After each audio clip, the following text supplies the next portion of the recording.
No sé si hay una forma elegante de decir esto, pero qué coño, la primera vez que me acosté con otro hombre fue un martes, a las 4 de la tarde, en el asiento trasero de su coche, en un parking vacío detrás de un Carrefour en Móstoles.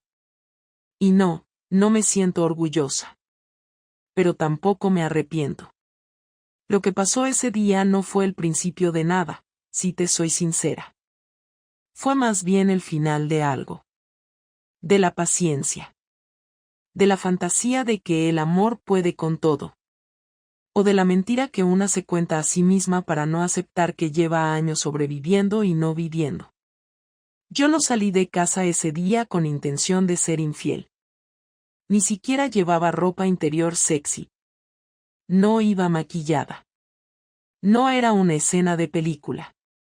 Era simplemente yo, Clara, 35 años, con el pelo mal recogido, vaqueros viejos y unas Converse rotas, saliendo a tomar un café con un tipo que, en teoría, solo venía a devolverme un libro.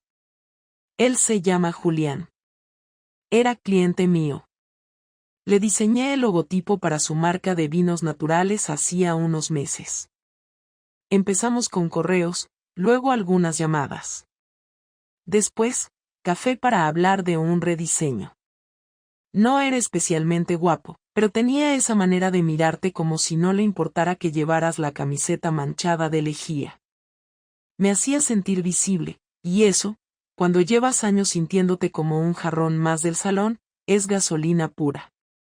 Aquel martes quedamos porque me iba a devolver un ejemplar de Tokyo Blues que le había prestado.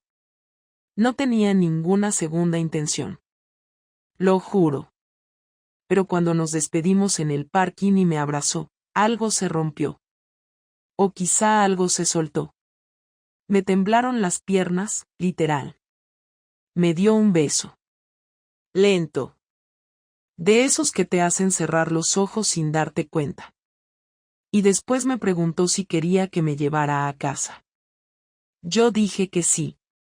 Pero no me llevó a casa. Lo que pasó dentro de ese coche fue torpe, rápido y casi ridículo. Pero juro que sentí más viva en esos 10 minutos que en los últimos 3 años con Marcos. No fue el sexo, ni el morbo.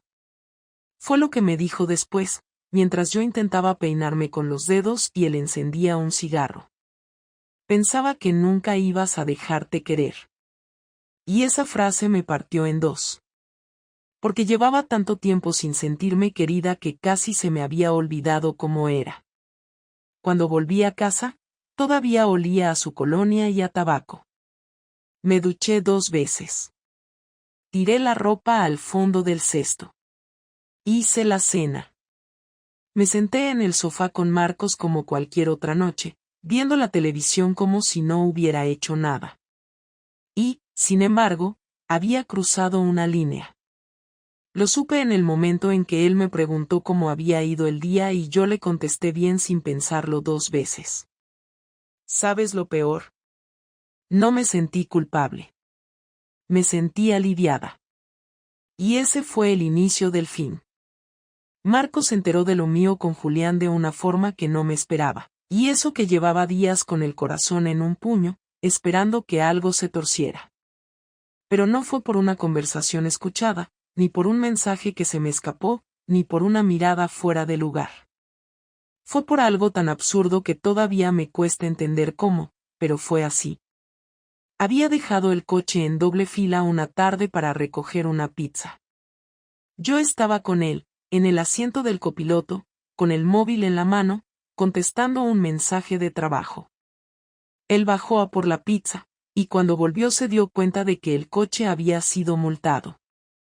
Al abrir la guantera para buscar el papel del seguro, encontró algo que no debería haber estado ahí, mi bufanda de lino gris, la que llevaba el martes que estuve con Julián en su coche. No era raro que tuviera una bufanda en la guantera, pero no en ese coche. Porque ese coche era suyo, no mío. Y yo había dicho que ese día no había salido de casa. Lo noté en su cara, al instante. No dijo nada en ese momento, ni de camino a casa, ni mientras cenábamos. Pero a la mañana siguiente, al despertarme, Ya no estaba en la cama. Encontré una nota en la cocina que decía que había salido antes por una reunión. En el fondo sabía que no era verdad. Ese mismo día por la tarde, cuando volví de hacer la compra, me lo encontré en el salón, sentado en el sillón con mi bufanda en la mano y una mirada tan vacía que me dolió más que un grito. Me preguntó con una calma que no era suya, ¿esto de qué coche viene? Le dije que no entendía la pregunta. Me repitió lo mismo. Entonces supe que no tenía sentido mentir. Lo miré, respiré hondo, y le contesté que era del coche de un cliente, que me había llevado a casa después de una reunión. Me observó unos segundos, se levantó, fue a la cocina y volvió con mi móvil. Me lo tendió. Dime el nombre del cliente, quiero ver su número en tus llamadas. Solo eso. Le dije que no tenía por qué demostrar nada, que confiara en mí. Confiar, me dijo. ¿En qué momento creíste que la confianza sobreviviría si empezabas a mentirme hasta en las cosas más pequeñas? No supe qué responder. Y ahí empezó todo. Marcos no era un tipo impulsivo. Nunca lo fue. Su forma de reaccionar ante el dolor era el silencio. Pero ese silencio que se instaló en casa después de aquella conversación fue distinto. Era más frío, más firme. Me hablaba lo justo, me preguntaba por cosas básicas como si fuéramos compañeros de piso. No hubo reproches. No me gritó. No me pidió explicaciones. Y eso fue lo que más me dolió. Porque cuando alguien no exige nada, es porque ha dejado de esperarlo todo. Durante los días siguientes intenté seguir con mi vida, pero todo estaba contaminado. El café por la mañana, el olor de sus camisas, la lista de la compra, incluso los gatos parecían notar algo.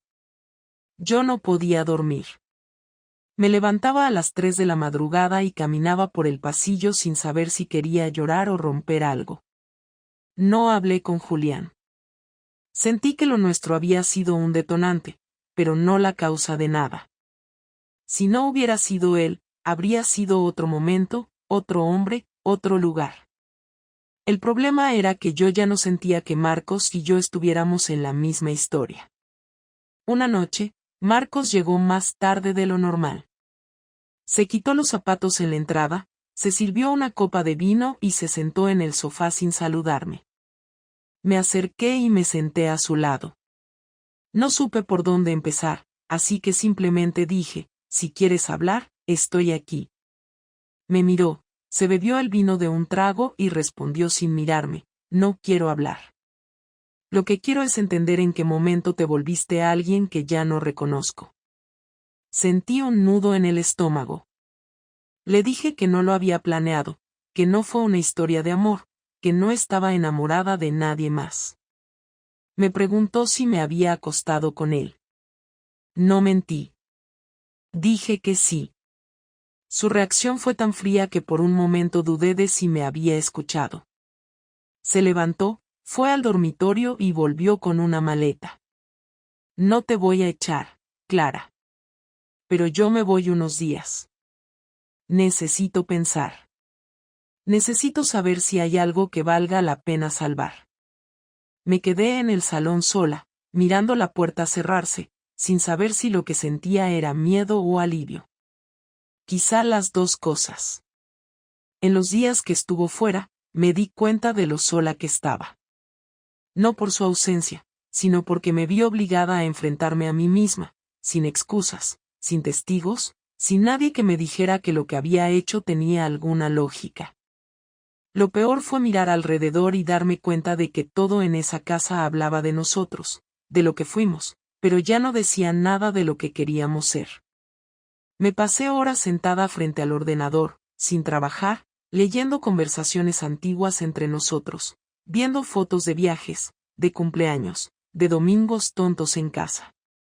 Quería encontrar en algún rincón algo que me dijera que aún había algo que podía rescatar. Pero no lo encontré. Marcos volvió una noche sin avisar. Entró, dejó la maleta en la entrada y se sentó frente a mí. No traía cara de guerra, pero tampoco de paz. Me dijo que no había hablado con nadie del tema, que no quería consejos, que esto era entre él y yo. Me preguntó si había terminado lo mío con el otro. Le dije que sí. Me preguntó por qué lo hice. Y ahí, por primera vez, me abrí. Le dije que me sentía invisible.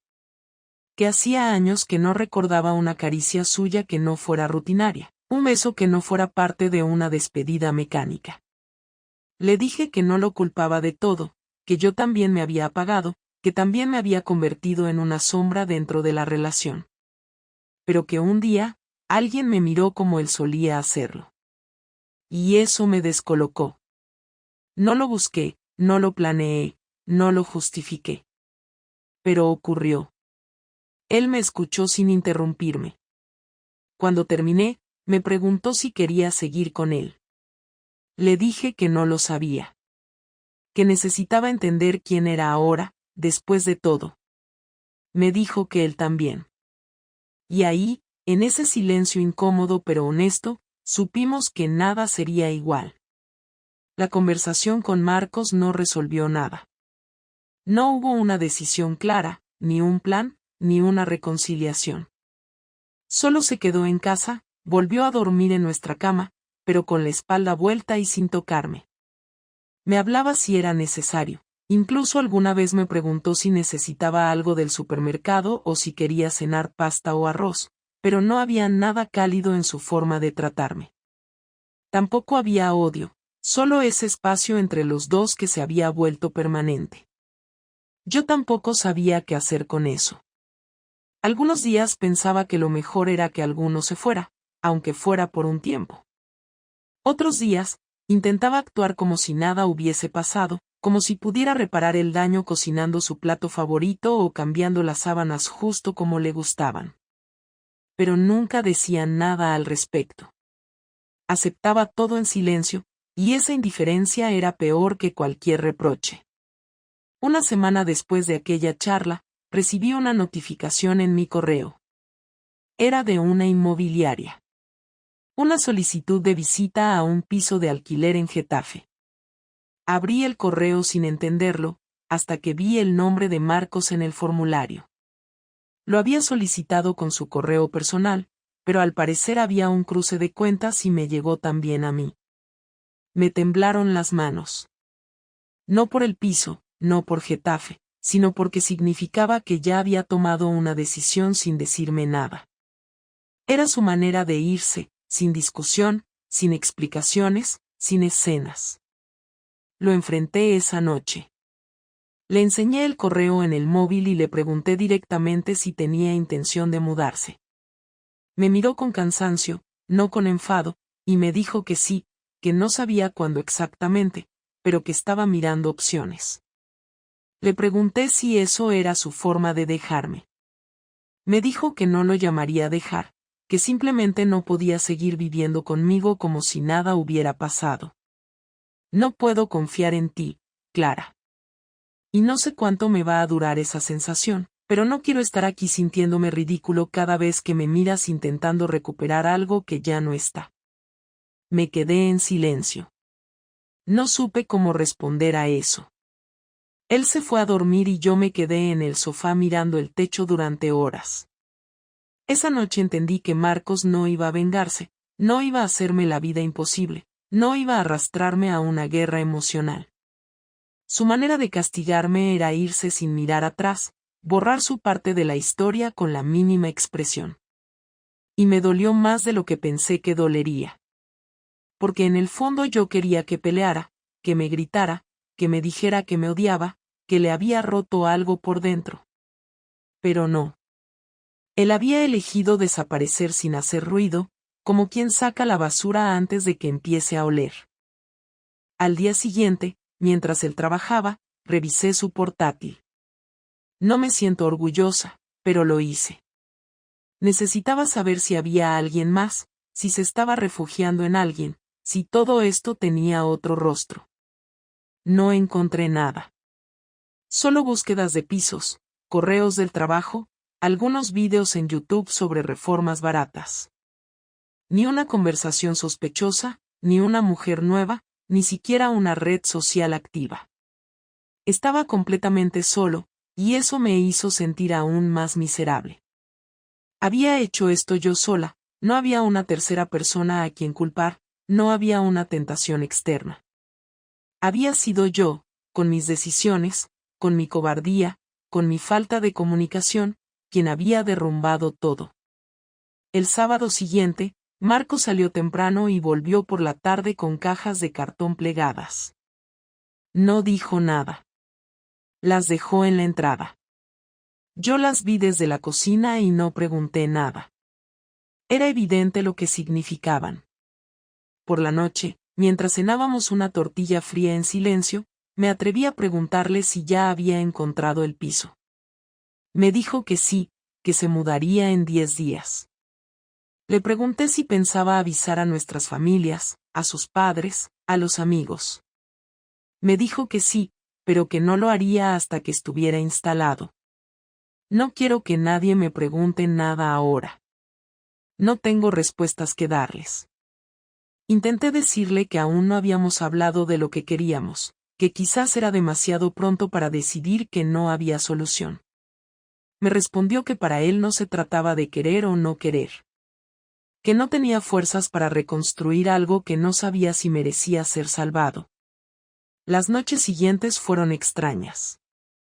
Dormíamos en la misma cama, a menos de 1 metro de distancia, pero parecía que había kilómetros entre los dos.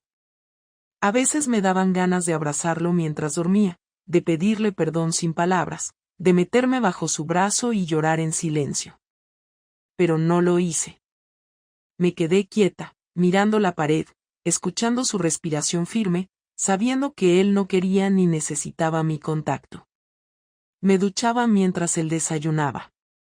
Él salía mientras yo terminaba de vestirme. Solo coincidíamos a la hora de la cena, en ese ritual triste de 2 personas que comparten una casa pero ya no un proyecto de vida. Una noche, sin pensarlo mucho, le pregunté si ya había pensado qué hacer con nuestras cuentas, con el alquiler, con los gatos. Me dijo que se encargaría de cambiar todo lo que hubiera que cambiar, que no quería problemas. Le pregunté si pensaba dejarme el piso. Me dijo que sí, que no tenía sentido que yo me fuera, que él se las arreglaría. Sentí que algo se me rompía por dentro, no por el piso, sino porque entendí que él realmente se estaba despidiendo. No con lágrimas, no con cartas, no con escenas, sino con trámites. Esa misma semana, recibí una transferencia de su parte con la mitad del alquiler del mes siguiente y un mensaje corto en el móvil que decía por si no estoy. Me pareció brutal. No el dinero, sino la frialdad del mensaje. Como si ya no fuera alguien con quien compartir nada, sino alguien a quien cerrar cuentas. Pensé en contestarle algo hiriente, algo que le doliera, algo que lo hiciera reaccionar. Pero no lo hice. Borré el mensaje y no respondí nada. Cuando llegó el día de su mudanza, no estábamos listos. No emocionalmente, al menos. Él ya había empacado casi todo, se llevó lo justo, dejó algunas cosas en cajas que dijo que recogería más adelante. Me pidió que no lo ayudara. Me limité a observar desde la cocina cómo bajaba la maleta por las escaleras. No hubo beso. No hubo abrazo. Solo me dijo que ya me pasaría su nueva dirección por si hacía falta. Yo asentí. No dije nada. Ni siquiera me moví.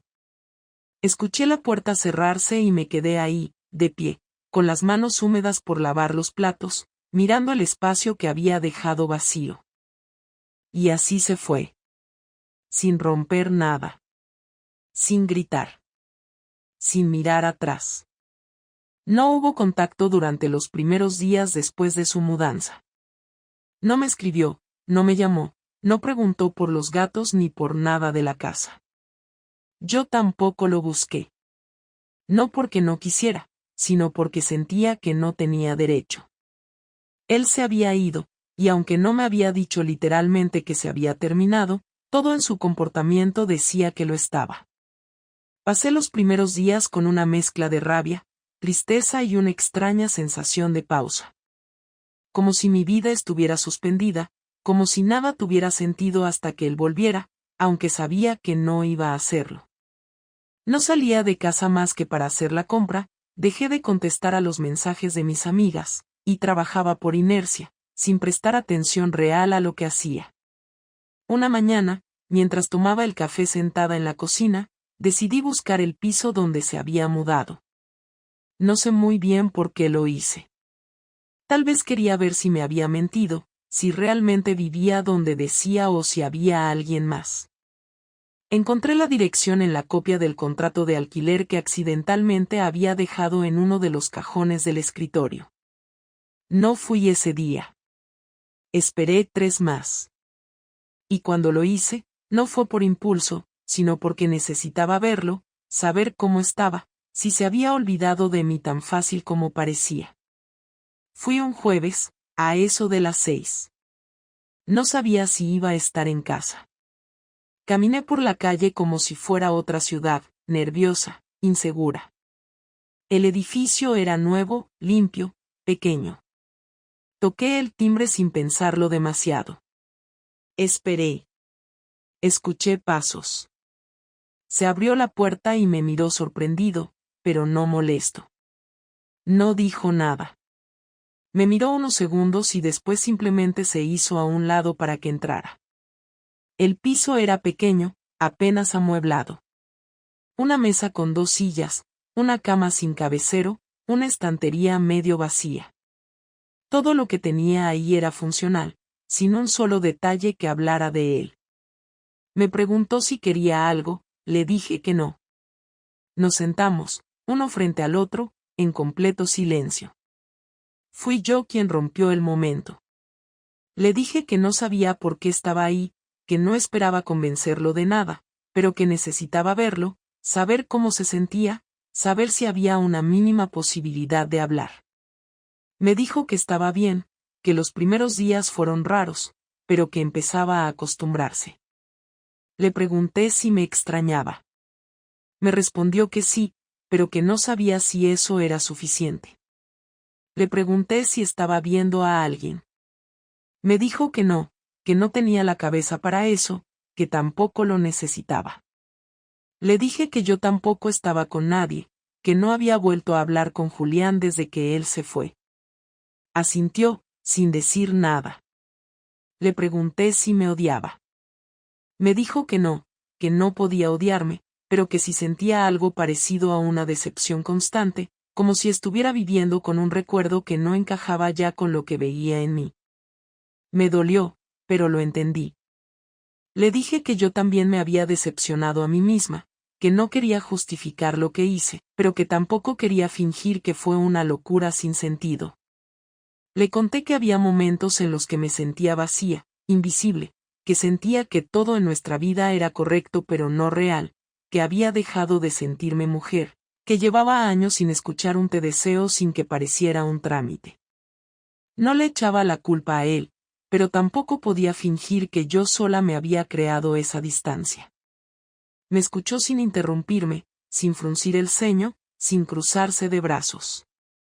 Me miraba como si por primera vez intentara comprenderme, no juzgarme.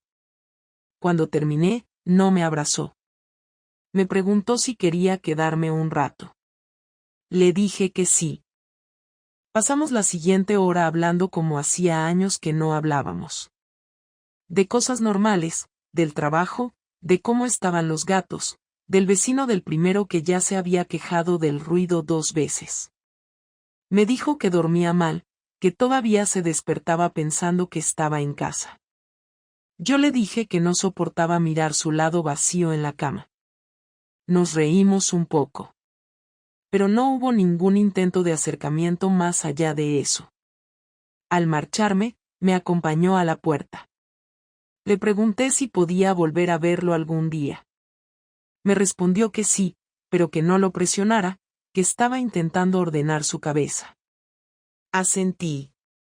Bajé por las escaleras sin mirar atrás. No me sentí mejor ni peor. Solo un poco más real. Durante las semanas siguientes nos escribimos algunas veces. Mensajes sueltos. Nada profundo. Un enlace a un artículo, una recomendación de serie, una foto de uno de los gatos dormido encima de mi portátil. No había intimidad, pero había contacto. Yo me aferraba a eso como si fuera una cuerda. Sabía que era posible que no volviéramos a estar juntos, pero también sabía que si dejábamos de hablarnos, todo estaría perdido. Un viernes, sin esperarlo, me escribió que quería pasar a recoger sus libros. Le dije que no había problema. Llegó por la tarde, entró con su llave, la misma que nunca me pidió que le devolviera. Recogió los libros en silencio, los metió en una caja, y justo cuando iba a salir, me dijo que necesitaba hacerme una pregunta. Le dije que adelante. Me miró directamente y me preguntó si volvería a hacerlo. Tardé unos segundos en responder. Le dije que no. Que no porque hubiera aprendido una lección, sino porque entendía lo que había perdido. Me dijo que necesitaba tiempo. Le pregunté si había alguna esperanza. Me respondió que no lo sabía, que a veces sentía que sí, y a veces no. No nos besamos. No nos tocamos. Pero esa noche dormí un poco mejor. Porque sentí, por primera vez en mucho tiempo, que lo peor había pasado. Una semana después de que Marcos viniera a recoger sus libros, me llamó una noche sin previo aviso. Respondí al segundo tono, con el corazón acelerado, como si de repente todo lo que había dicho y hecho hasta entonces fuera a reorganizarse con esa llamada. Me preguntó si podía pasar un momento. Le dije que sí, sin preguntar para qué. Llegó 30 minutos después, vestido con ropa de calle como si viniera de trabajar, pero sin su mochila habitual. Entró sin saludar, dejó el abrigo colgado y se sentó en el sofá como si aún viviera allí. Yo me senté frente a él, en la butaca. Me dijo que había estado pensando mucho en todo lo que había pasado, en cómo habíamos llegado hasta ahí, en todo lo que él había hecho mal, pero también en todo lo que yo había permitido sin decir nada. No lo decía como acusación, sino como un intento de analizar la historia entera. Me dijo que se sentía culpable por haber asumido que las cosas estaban bien solo porque no peleábamos, porque pagábamos las facturas a tiempo, porque salíamos a cenar los viernes cada tanto. Me confesó que había dejado de preguntarme cómo me sentía porque estaba convencido de que yo no necesitaba nada más, que nuestra rutina era suficiente, que no había que hacer más esfuerzos y todo parecía en orden. Me preguntó si alguna vez, durante el último año, pensé en decirle que estaba infeliz. Le dije que sí, muchas veces, pero que cada vez que lo intentaba me encontraba con una barrera invisible, con una especie de rechazo pasivo, como si hablar de emociones fuera molesto. Me dijo que seguramente tenía razón, que él también se había vuelto frío y mecánico, que se había desconectado sin darse cuenta.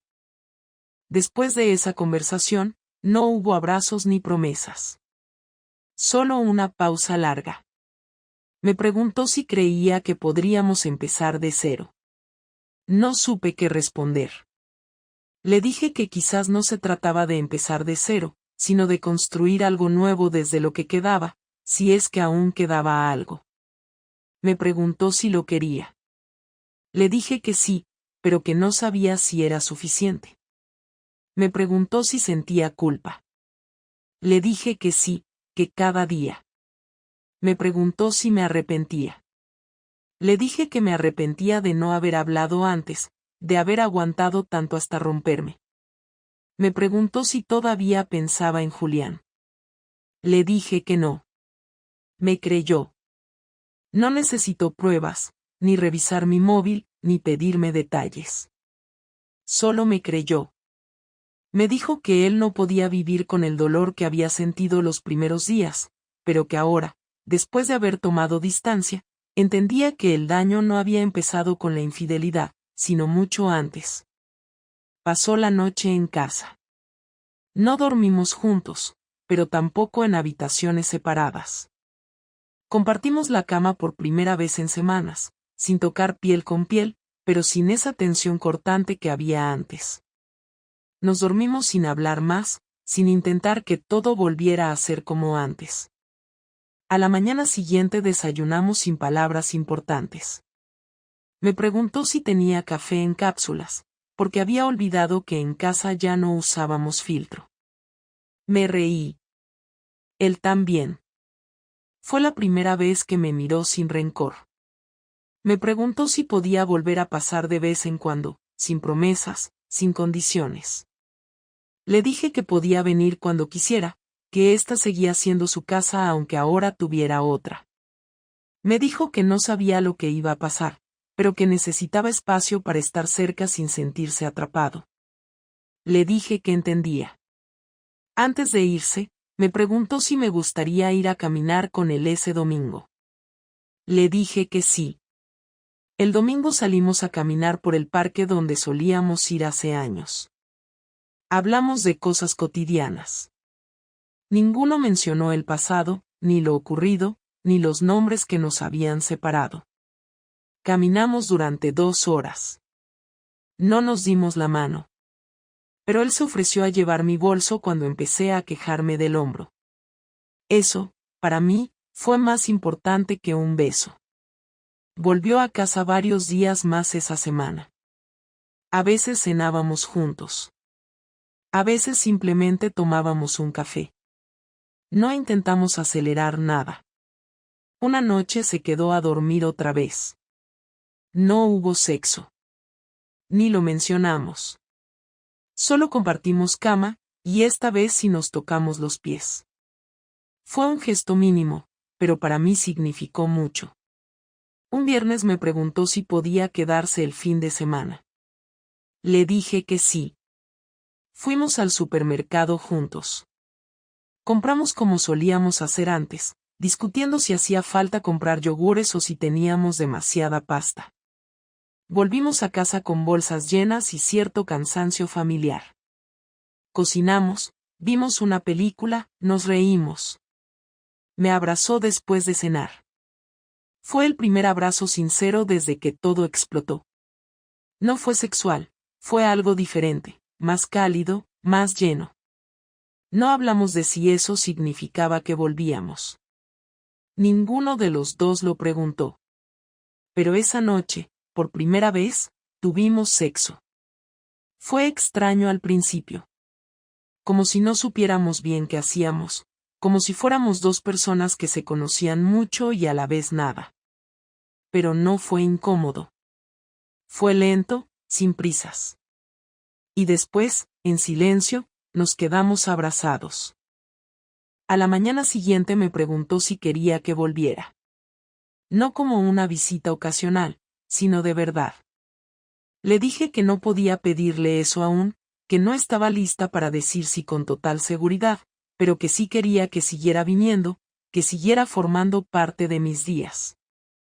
Me dijo que él tampoco sabía si estaba listo para volver a ser marido, pero que quería volver a ser algo más que una sombra en mi vida. Le dije que eso ya lo era. Me besó en la frente. Y en ese momento entendí que estábamos empezando otra etapa, no mejor ni peor, pero sí distinta. Han pasado casi 3 meses desde que Marcos empezó a venir a casa de forma intermitente. No vivimos juntos oficialmente, pero está en casa al menos 3 o 4 noches por semana. No hemos firmado nada, no hemos hecho promesas, no hay anillos nuevos ni palabras grandes.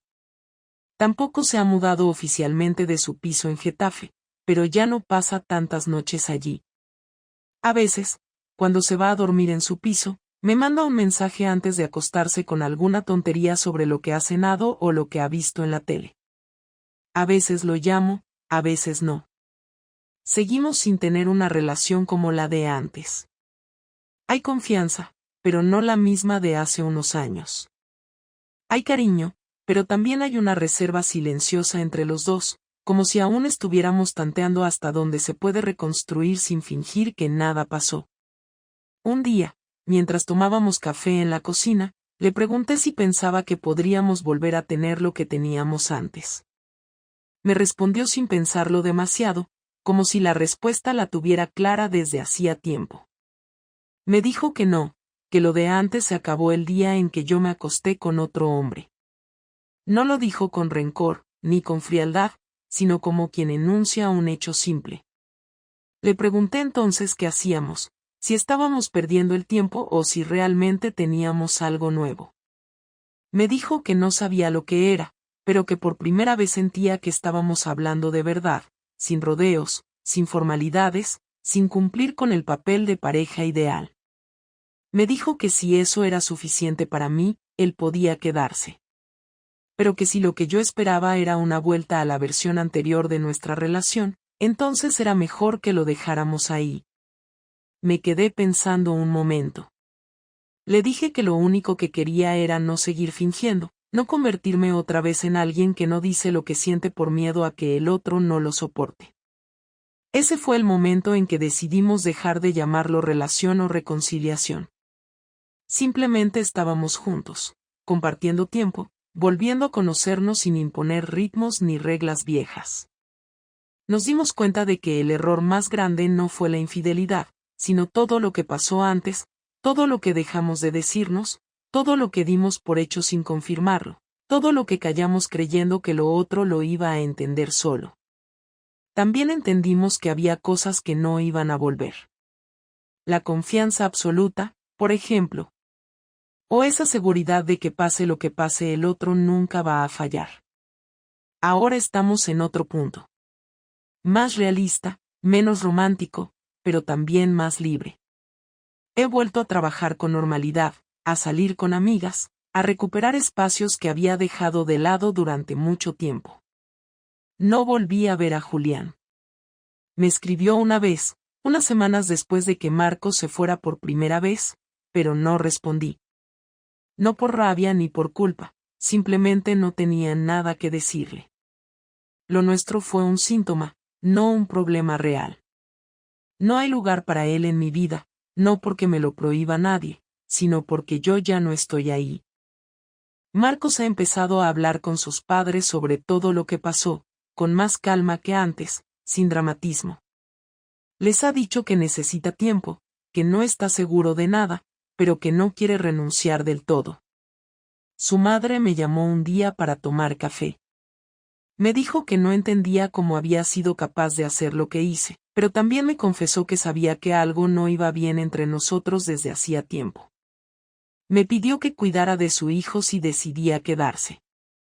Le dije que lo haría, pero que no iba a prometer nada que no pudiera cumplir. No sé qué va a pasar en los próximos meses. Puede que terminemos volviendo a vivir juntos, puede que no. Puede que dentro de un año estemos más unidos que nunca o que cada uno haya seguido su camino. Pero lo que sí sé es que no volveré a dejar que las cosas se pudran en silencio. Si algo me duele, lo voy a decir. Si algo me falta, lo voy a pedir. Y si en algún momento siento que esto no tiene sentido, me iré sin destruirlo todo. Aprendí que no se trata de ser perfecta ni de que el otro lo sea. Se trata de estar dispuestos a mirarse a los ojos cuando duele, de no huir cuando el otro falla, de asumir responsabilidades sin convertirlo en una batalla. La infidelidad no fue el fin, fue solo el resultado de una cadena de errores y silencios. Lo importante ahora es no repetirlos. Esta historia no tiene final feliz ni trágico. No hay redención total ni condena eterna. Solo hay dos personas intentando encontrar algo de sentido en medio de lo que rompieron juntas. Y por ahora, eso es suficiente para mí.